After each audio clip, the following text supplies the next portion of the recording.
मोहोळ शहरातील प्रमुख रस्ते आणि सार्वजनिक ठिकाणी वाहतुकीस अडथळा ठरेल अशा रीतीने लावलेल्या दुकानांच्या डिजिटल बोर्ड, फ्लेक्स आणि जाहिरात फलकांवर आता मोहोळ नागरिकांना व वाहनधारकांना अडथळा निर्माण करणाऱ्या अशा दुकानदारांना वाहतूक पोलिसांकडून थेट कायदेशीर नोटीस बजावण्यात येत असून नियमांचे उल्लंघन केल्यास दंडात्मक कारवाई करण्यात येईल। मोहोळ शहरातील अनेक भागात व्यापाऱ्यांनी आणि दुकानदारांनी रस्त्यावर किंवा पदपथांवर अतिक्रमण करून धोकादायक पद्धतीने आपापल्या दुकानांचे बोर्ड लावले आहेत।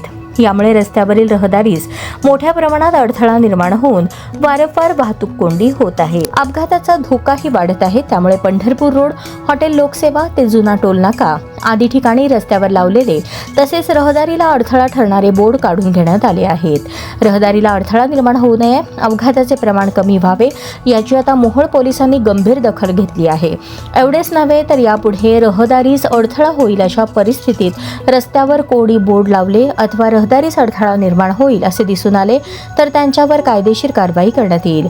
तसेच वाहतूक कोंडी व अपघात टाळण्याच्या अनुषंगाने सदरची मोहीम यापुढेही चालू राहील असे पोलीस निरीक्षक दीपक पाटील यांनी प्रसार माध्यमांशी बोलताना सांगितले।